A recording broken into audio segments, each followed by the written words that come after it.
when I said our appliances would turn against us. But who's laughing now? You? Why would I be laughing? This isn't funny. You got a sick sense of humor. Serious.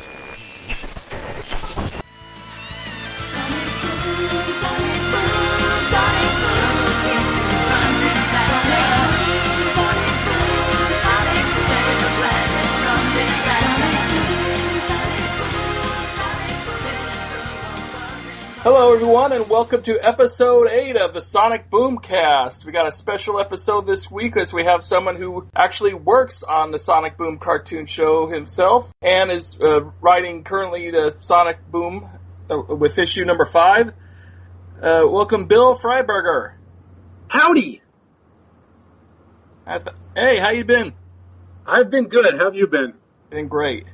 Alrighty, along with Bill we have of course, Lidice Garcia, who's with us every week. And special guest, Joanie Rich from Big Fish Games. Hello, everybody. Alrighty, and so since we got Bill with us, our first topic will be his recent issue, first premiere issue, I guess you've written of a comic book, I imagine? Yes, it's the first time I've ever written a comic book, although I've wanted to for a long time. This was quite an opportunity I was able to foist on the good people at Archie. Also, okay, Sonic Boom number 5, Eggtoberfest. That's right. Yeah, that's a pretty good issue. Basically, Eggman's trying to get the will of the people on his side for a change because he just wants to sell a bridge to him to blow it up because he has nothing better to do but just wants to do something evil. Yeah, he wants to blow up a bridge, but it would be foolish to blow up his own bridge, so he wants to sell his bridge and then blow it up. Right, and basically he realizes, that nobody really cares for him that much as he thought. Which is it's interesting, because, you would think that he would be aware of that being a villain and all, but... I'm sorry. I guess he just wasn't aware of it. Yeah, I was going to say, then again, in this particular village, I'm surprised he's not more popular, considering how many evil people there are, just in general. He does have a bit of his own fan club. There is some evil. There's an evil group out there that we've met, as you know, the Lightning Bolt Society. Right. Most people are just regular folk. The thing that I like that is always entertaining to me is how fickle people can be. So in the episode that just aired, Don't Judge Me, the town turns on Sonic in a second at the first sign of trouble. In Eggtoberfest, it's the opposite. It's they don't trust Eggman, and he tries to win them over. And then he can't. It's just that kind of group mentality fickleness that I find very amusing. Right, I love that 2-page splash that Stephen Butler did with Eggman and his lederhosen showing off the carnival and that. I thought it looked great.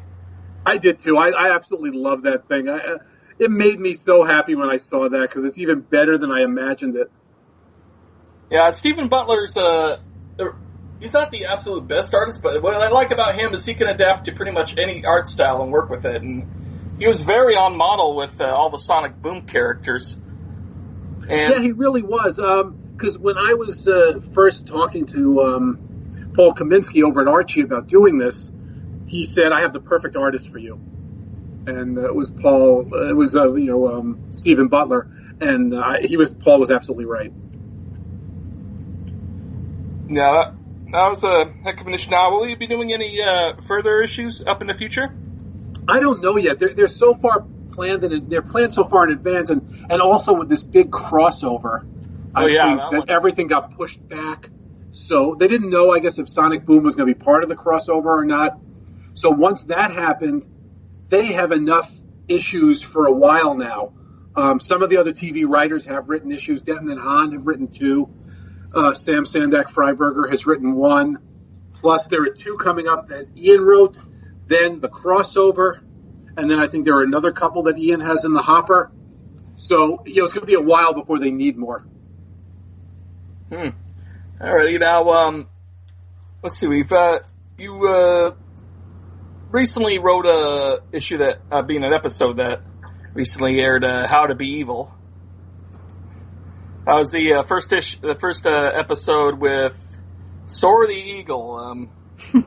Have you ever had to create any of the characters for the show yourself?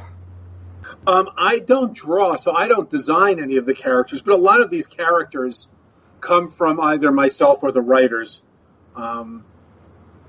Soar the Eagle, I believe, originally came from Denton and Hahn when they had this idea for a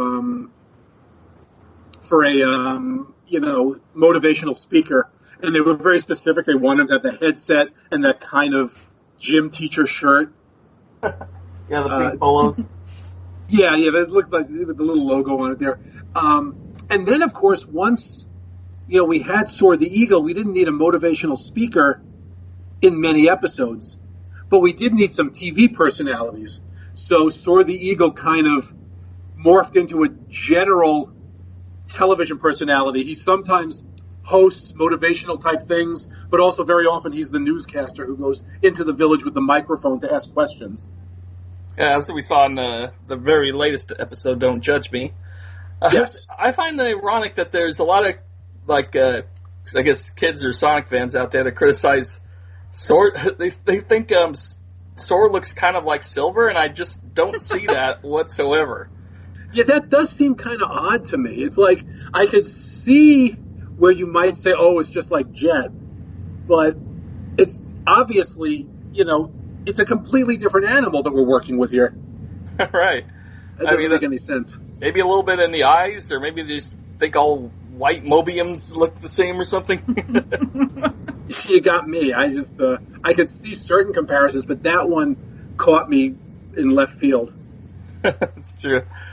All right, and let's see. The one criticism I think a lot of people have had about the show that I think was addressed in the last episode is the sudden, it seems like, shortness of certain episodes. Like, I guess, Aim Low, it ended with just them fighting instantly, which I guess is what the other group is trying to do. But in Don't Judge Me, they actually kind of addressed that, although, this is kind of anticlimactic. Right? Yeah, that was kind of funny. I mean, originally, it was just the joke of doing the parody of the ball dropping on New Year's Eve. But then we thought it would be funny to have just the two of them there and have it. Because again, Comedy Chimp is basically a very bad television personality. That's true, yeah. I really enjoyed that episode. That has one thing I like about Sonic Boom is there tends to be jokes for both adults and kids, and stuff that kids won't get that adults might. Like there's a Benny Hill reference in the latest episode, with the yakety sax playing and the Judge Burnbot sounding quite a bit like Ted Knight. Yes, from Caddyshack. Right. Where he was a judge. That was what the reference and the joke were from, rather. But yeah, I try very hard to have this show certainly be good for kids and be funny for kids, but also not shy away from stuff that a kid might not get. Not so much, so we can get an adult audience, but so that when this becomes their favorite version of Sonic, because it's the one they grew up on, they'll have, when they go to look back on it, when maybe in 10 years when they go to college and they have the streaming or the DVDs or whatever it is that we have then, they'll look at it and say, oh, I didn't even get that joke when I was a kid. And they'll be able to still enjoy it down the road. Right, like the To the Eggmobile, and then they have a little Batman reference. Yeah. I really love that one. Yeah, me too. I really like putting those little, early on, I think that show 17 aired at a 52. As the show goes forward and we really started finding it, there's more of that stuff, and there are more little hints and more little allusions and references than there are in the earlier ones. Okay, one thing I've noticed that's changed about one of the primary characters, Amy Rose, as far as Cindy Robinson's performance. When she first came on as Amy Rose in the video games like Sonic Freibergers, Sonic Lost World, she seemed to inhabit more of a Minnie Mouse voice to Amy's character, but with this show, it's so much more natural approach she's taking now. It's much, much a better character than it was, I think, before. I kind of like what we did with her character here in terms of not only the voice, but how she behaves, maturing her up a little bit and not having her just be this, crazed fangirl for Sonic. Although we do have an episode coming up where she becomes a crazed fangirl, but not for Sonic. So that should be interesting. But yeah, I kind of like her to have more of a multi-dimensional personality. I kind of tried with all of them to give them more dimensions to their personality. Yeah, I mean, it's funny here. Her caring and warmth is actually part of her humor, like the whole thing of having a charity to make pink sweaters for baby penguins. Yeah, which you think of a worse charity. That's an actual thing, though. It is. It's amazing. I found that on Facebook that some guy made a bunch of tiny little sweaters for these baby penguins in the Antarctic that have, I guess, been victims of oil spills and had to have their feathers shaved off or what have you. And so, yeah. Well, I guess that makes more sense than just simply doing it. Right. I also think it's... Yeah, it is. Hello? Hello? I think we lost you there for a sec. Oh, did you lose me?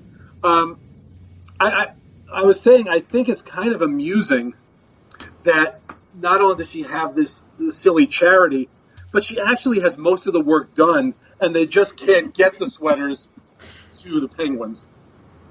They actually have the sweaters, which in the episode, which I think is really funny.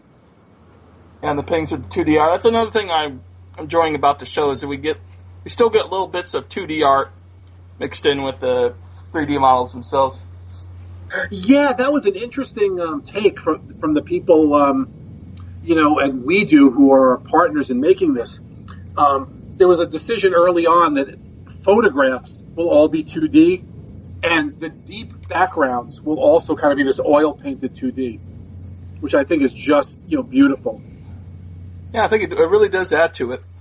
Now, speaking of 3D, I imagine working with a CGI show is a much more different experience than working with a 2D cel-shaded cartoon. Now, yeah, it's working in this kind of thing. It's very much like also which I started in ball and socket armatures, that claymation style. Mm-hmm. I did Pee-wee's Playhouse and the PJs in that 3D style, and now this computer stuff. And basically, it's all the limitations of live action along with all the limitations of animation. Because you're limited in the sets. It's like if you have an idea on Family Guy where you're going to cut some crazy place for a 3-second gag, you can do it on Family Guy. We can't do it because we have to build a set. Right, you have to. That's what I was thinking. Is that I mentioned a lot of the cost of doing CGI comes from just building the models themselves. Everything that's there has to be built from scratch. Yes, that's the thing. I mean, whether it's a character or... I mean, it's also very difficult, unlike 2D animation, it's difficult to change the costumes on the characters. I mean, it's not as big a deal as designing a new character, but if we want to do a joke like in My Fair Stixie where Sonic is going to wear a sport jacket, the sport jacket has to be built inside the computer. Right. So that's why, there was a recent scene where Tails had something explode in front of him, and I noticed it's the exact same burn marks he had from the very first episode where he got injured on the plane. Yeah, that's something you have to do in CG that you don't have to do, or you probably couldn't even do in 2D. You wouldn't. There's no way you'd be able to use the same model. The artist could work from the same model, but it wouldn't be exactly the same. In 3D, it's exactly the same because we are using the exact same model. Yeah, Tommy's kind of profiting off that in a way. They're putting out newer versions of the figures with there's a burnt Tails, there's a Knuckles coming out with all of his injuries with his little band-aids and that. Basically repainting the original figures, but with things that have happened to him with the episode. Although I would absolutely love to see Eggman in his pajamas as a action figure sometime down the road. I have no inside information on that, but I would have to imagine it will show up. Oh, that would be absolutely great. Yeah. Now, as far as the other characters, how do you feel like you've taken quite a different approach? Like Sonic seems... He's still got a bit of his arrogance in that, but he seems more like the straight man of the show. I originally thought Tails was kind of like that, but now I'm starting to see he's got more of a nerdy side to him that originally wasn't there. I mean, Plus, of course, we've got Knuckles, who's absolutely almost a 180 on his character. He's just a really huge dullard compared to before, but at least he's a bit self-aware. I think he's got a wonderful personality. I think he's really funny. I mean, and again, it's not just that he's dumb. Right. I think I like to have it more textured than that. I mean, he has this huge ego, and clearly he thinks he's the leader. He thinks he's the smart one. There's a lot going on with Knuckles. I mean, he's loyal, but he thinks that this is his team and Sonic is his sidekick.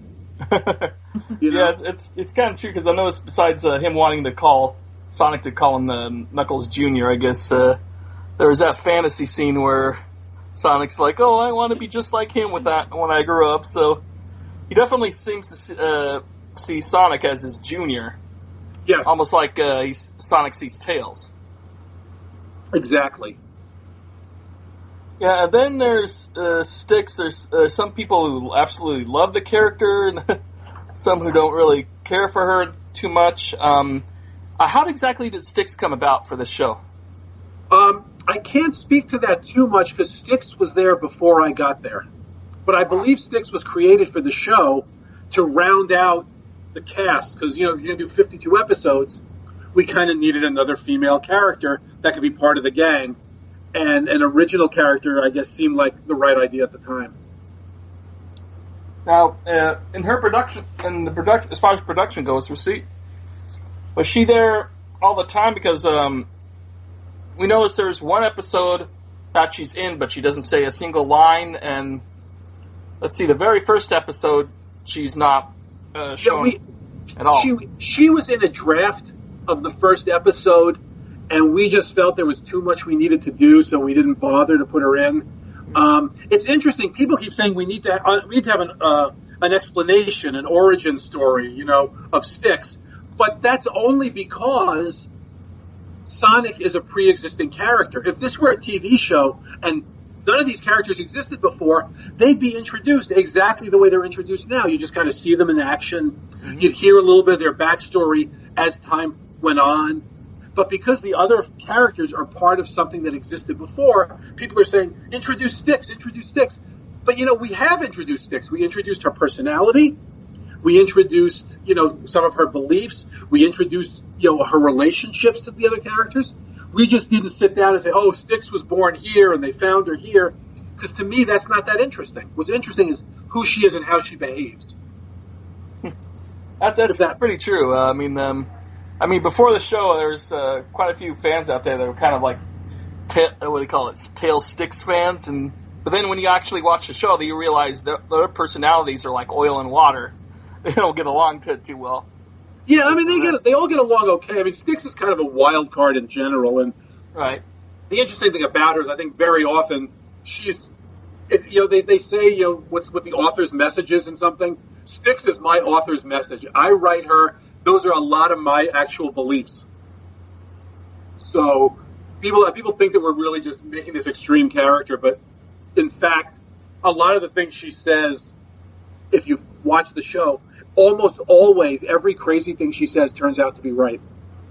Yeah, actually, especially so in how to be evil without really trying. I think I'm getting that wrong. How to succeed in evil without really trying, because that's the name of an original movie where she realizes that one of the trees is actually a spy, and sure enough, it is. I mean, there's a lot of those. There's, you know, I'm trying to think of some of the other ones. In my head, a lot of times, I can't distinguish between the ones that aired and the ones that haven't aired yet. So a lot of times I'm about to give an example, and then I realize it hasn't aired yet, and I can't talk about it. So I'm trying to think of other examples where Styx was just, Obliterator Bot. He probably has a giant, I mean, she even knew the name. Yeah, right to the beginning. That was probably her best moment, I think, is that second episode. Yeah, I really liked her in that, and people say I'm paranoid, and then she turns to her shadow and says, why are you following me? I'd like a lot of Styx paranoia and craziness. Now, speaking of, what the heck is the name of that? Can an evil genius crash on your couch for a few weeks? That was the second episode aired, and it's still, I think, a lot of people's favorite episodes now. When you guys originally deciding to premiere the show, was that like a top one that you wanted to favor, or is it just happened to be that's how the production went for that? It happened to be the way the production went. We had a bunch of scripts when the time came to go into production, and then on top of that was one of the earliest scripts. On top of that, some scripts are more difficult than others to produce. So a bunch of scripts go into the pipeline, and then they started popping back out of the pipeline in a different order than they went in. So a lot of the air order, we have some leeway in the air order, but not as much as you would think, because this pipeline of how these shows get made and end up going through the entire process and coming back. Those two were the earliest ones that went in, and they also came out early. But, I mean, there are shows that were script number 8 still hasn't come back from full animation yet. Whereas script, I think, like we have as high as 20 something or 25 has come back already. It's just they come back in a different order than they go out, and they also went into production. Like if we might have held back one script and moved another script forward for a record, and then but as they're all going into the sausage grinder, they come out a different thing. Is that how like we had T.W. Barker premiering as this one Swifty guy who ends up stealing the Eggmobile before his premiere as a ringleader? Yes, that's exactly what happened. Although I think in that instance it actually worked out well. I think it was a nice little, here's this con man, and the next time we see him, it's an even bigger role. The kids know what kind of person he is right beforehand. Yes. So I thought that one worked out well. I mean, there are a couple of others where I think Dave the Intern, if I'm not mistaken, we meet him for the first time in the Double Doomsday episode. But he comes back quite often. Sometimes he's the evil guy like he was in How to Succeed in Evil. Sometimes he's just the guy serving their hamburgers and getting their orders wrong. He's also a character I really love that I find very complex. Has there been quite a few villagers that we haven't been introduced to yet? Well, it's an interesting thing because, again, a lot of these villagers were created to simply be villagers, to just kind of be there and be in the background and stuff. And then as the scripts called for something interesting, they suddenly got personalities. For example, there's that turtle character, Leroy the Turtle, in My Fair Stixie, who is the guy who ends up winning the award for no reason at all. But because he's a turtle, we started using him as a mail delivery person and a postal worker, and he's also he's something else. I can't remember what it was. But basically, he's always in that role. I don't think we've seen it yet, but we find out Fastidious Beaver is actually the town librarian in an upcoming episode. That makes perfect sense for that character. Right, so as these characters, as their personalities start to shine through, we say, we need someone to do this or someone to do that. We're making the characters more specific as the show goes on.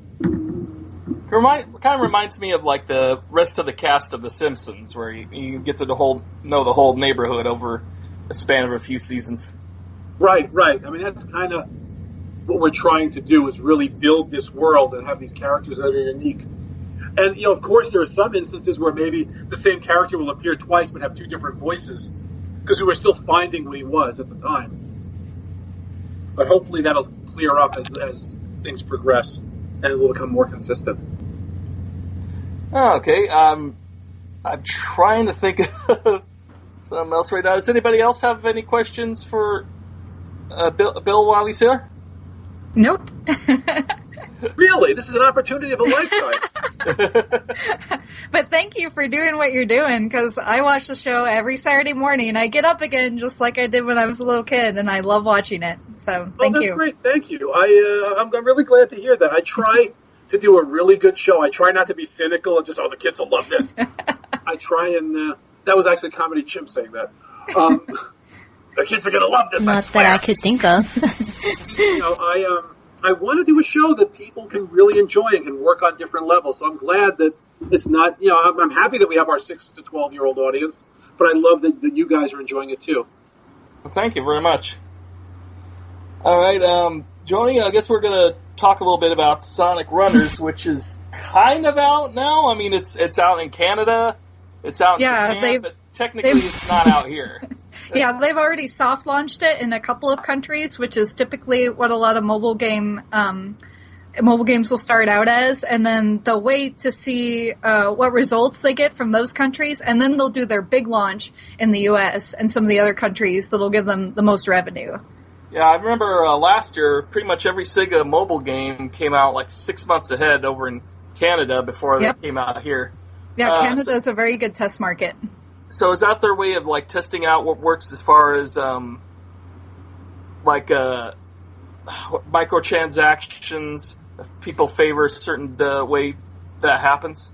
Yeah, absolutely. It's a really way to do actual testing in the field as well, and to get a lot of, because I mean, the QA departments are really good, but they're never going to be able to get everything pre-launch. So it helps to have a launch in a softer country, so that way you can get a lot of the issues that pop up as you start to have more people, on a server or more people playing the game. You're going to find a lot more bugs and a lot more issues that weren't there before. Right, I guess currently, as I played through the game myself, I didn't have any problems with the, collecting rings or red rings. I didn't really feel any need to do a purchase up until they announced the Chaotix. And unfortunately, by that time, I was spent most of my red rings and had to earn them. Now, I don't know, because with this particular thing, you have to purchase red rings in order to gain up to, I guess, right now I get over 100 red rings for $5, or if you play through the game long enough, you can earn them in a few hours. But instead of just like in Sonic Dash, where you can just save up your red rings enough to purchase that character, here every 50 red rings you just spin a roulette wheel, and hopefully it'll land on a spotted egg where you can unlock that character. Now, I don't. How do you feel about that kind of microtransaction yourself? Well, actually, I think it's a great idea because a lot of mobile games that you'll see that don't succeed, we found through research that typically people don't like being forced, well, obviously, to spend a lot of money on something, that they want to know that they'll able to get things like, the certain character by just playing through naturally and being able to accumulate like red rings, for example, in that way. But when they get a certain amount, like say you keep playing and then next week they bring out like the Babylon Rogues, and you're like, oh, I already have the Chaotix, I need to get Jet, and the others. So you're like, but I don't have, 8 more hours to spend on this game, so I'll just give them $5 because I've really been enjoying it and I feel like they've earned it. And that's the kind of spirit that developers want. They don't want to come across as greedy, and that's by, just flat out like asking for money. So I think that's a really good move on their part to make things that you can earn in the game, or you can spend the money to get it very quickly. Well, part of the problem though is with that is that since it's at a roulette wheel, you're chancing whether you're actually going to get the character or not, or just get a. Oh, I see. Have. Okay. Yeah, that's a little bit different then, because then it's. I've done like 8 turns on that roulette wheel and haven't won a single Chaotix. Oh, wow. Yeah, it might be that they'll need to tweak that, like, just depending, but yeah, I guess that seems like a really poor design choice to me, because if you get burned a certain amount of times on it, then you're less likely to come back and try again. Right. So, yeah, because you want the characters that you want to play as, outside of Sonic, Tails, and Knuckles, who are available already through the game. Yeah. Yeah, and one thing I think they should ought to do is, one thing I think it's fair is, like, you can spend 5 red rings on a continue on any level you're at, which is cool, but if I was them, I don't know, I think I'd add, like, if you want to do a second, that's the last continue you could do, is you can only do 1. Oh.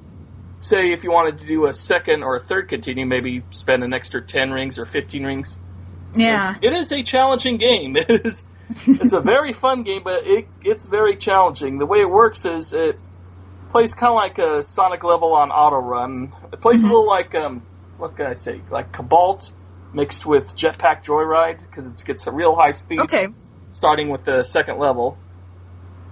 And so you're constantly jumping, having to dodge badniks, and dodge missiles while collecting gems and rings.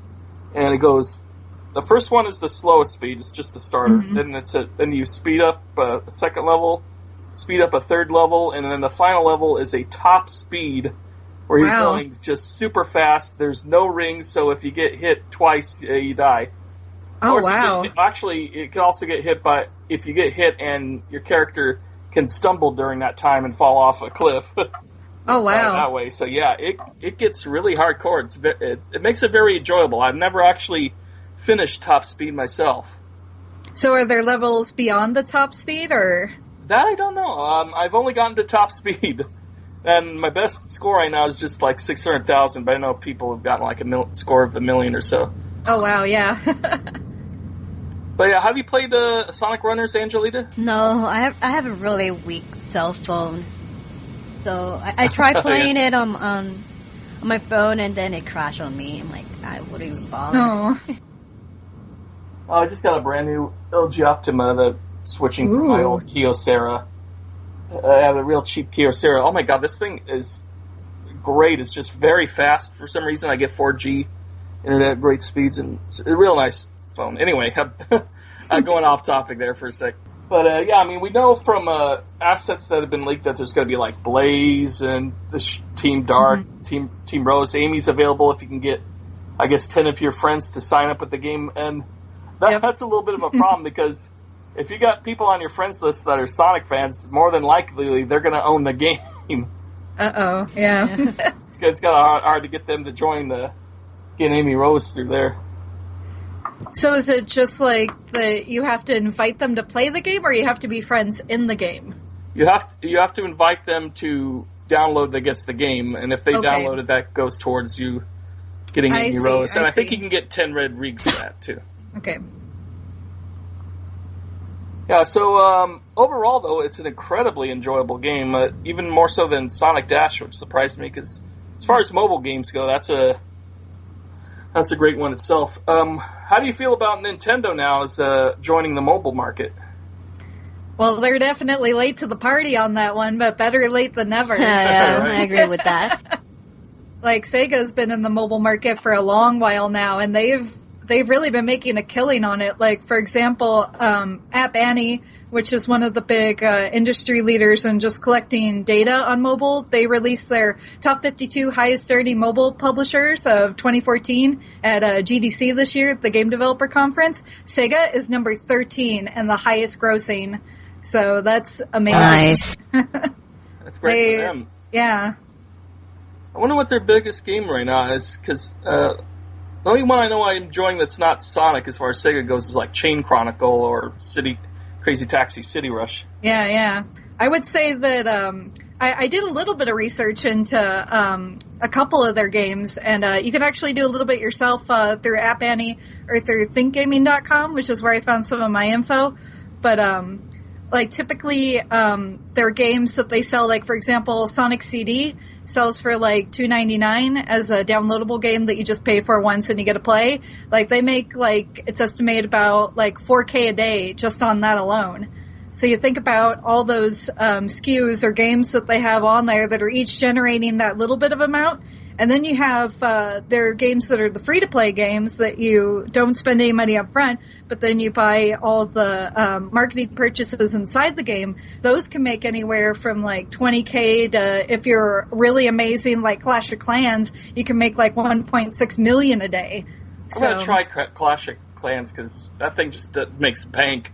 It does. It's amazing. Like, they are number one for a reason, and they have like they've been like number one, I think. It's them and Candy Crush. They've been like neck and neck. So yeah, because I mean nowadays, when I watch TV or when my mother's watching TV during the day, I see a ton of advertisements on television for different mobile games. You never see any advertisements for console games on television as much anymore, if at all. Oh yeah, like for example, Supercell put out their big commercial in 2015. They spent $9 million for a 60-second runtime during the Super Bowl in front of 118 something million viewers. So, and that's a drop in the bucket to them. That's like what they make in like 9 days, basically. So. That tells you how much money these guys are pulling in. Oh, yeah. I think the one thing Nintendo fans are probably worried about is that they're going to dumb down their games quite a bit as, compared to how they are in 3DS and that. But, I mean, there are some games that they do for free-to-play right now that are pretty decent, like Pokemon Shuffle. Yeah. Yes. It's just a different type of game, really. I mean, casual games, when you think about it, there are a lot of casual games that are on the Nintendo. Like, people would consider, Tetris to be a casual game. Yeah, like Pac-Man is a casual game. You can just pick it up and play it. Yeah, even Captain... But they're not bad games. Like Captain Toad's Treasure Tracker or the Kirby's Rainbow Curse is very, light as far as, gameplay mechanics, nothing too complicated. Yeah. I mean, the mobile games era right now reminds me of, I grew up as a 2600 kid, and... Yeah.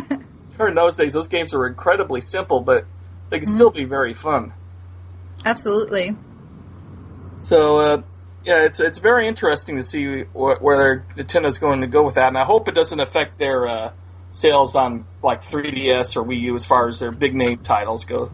I really don't think it will. If anything, having them go to a mobile platform will allow them to make a lot more money, and that money they can fuel their other games, that the projects that they'd like to work on. So I think it's a really good move for them. It's very smart, and I think we'll see an improvement in Nintendo games as a result of it.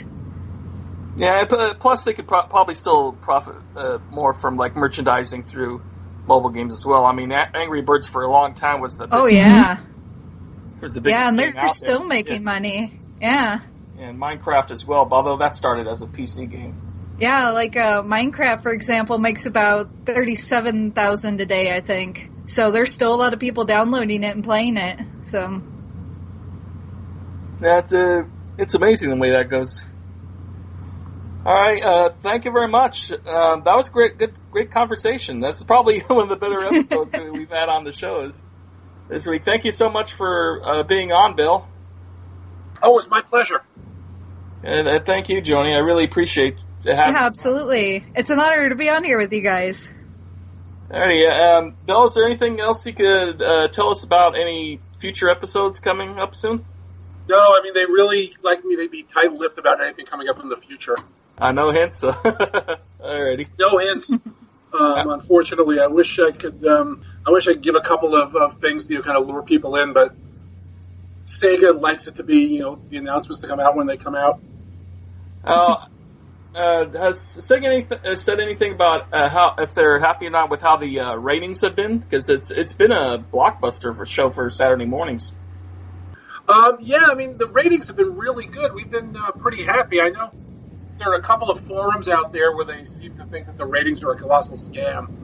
But from what I've seen, the ratings have actually been really good. That's good to hear. I mean, we know the Boom games itself haven't exactly been too great, but I mean, as a license, I hope for the next few years that it does really well. We know it's getting more and more merchandise. There's going to be calendars and T-shirts and costumes this year. And hopefully, even if they don't do another Sonic Boom console game, I hope they consider a mobile game sometime in the future. I hope so too. I think some of that stuff will depend on. They have some plans in place already. I'm sure. I'm not privy to that stuff. However, I hope that the success of the TV show will fuel that. That desire. I mean, I know there are toys that are Sonic Boom specific, and I think the comic line is going to keep going for a while. As long as we're pulling in the ratings and people are enjoying the show, I think that we'll see more Sonic Boom. All right, speaking of toys, let's see if I can get this guy going. Oh. Let's see. What the what? Yep.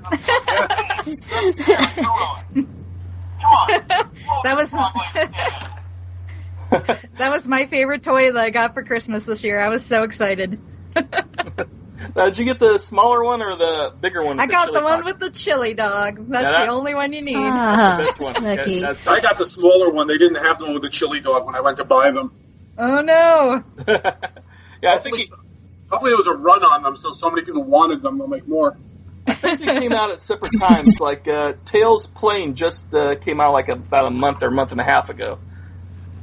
So that might have been the case. I think they stagger like where they sell them in the country too, and there have been a number of issues with the ports lately, so that could have affected the toys shipping over from where they were manufactured at as well.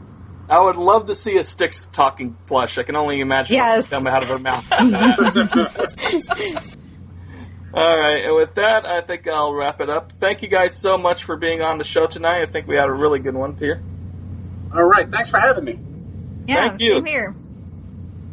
Alrighty, and we'll see you next time. Bye-bye. Bye. Bye-bye. Bye. Okay, that's a wrap. Yay! Yes, I am being nagged about a boom shadow. Boom shadow, boom shadow. Everyone hoping for a boom shadow. Boom shadow, boom shadow. If we brought silver, also rouge. Fan response, not so huge. Not the characters they choose. Oh, if they'd still whine a whole lot more. If they got Sally, Blaze, and Jet, Cream and Cheese, and Big the Cat, so many favorites they could get. Oh, if their rate of complaints would soar, and I'd still be nagged about a boom shadow. Boom shadow, boom shadow. Everyone hoping for a boom shadow. Boom shadow, boom shadow. If Sonic's arms were tan instead, keep Eggman shaped like an egg. If Knuckles would work out his legs, oh, if they won't hate the show no more. And if the jokes could all come out, nothing to laugh about. If all that changed, I'd have no doubt. Oh, if they won't have to kvetch.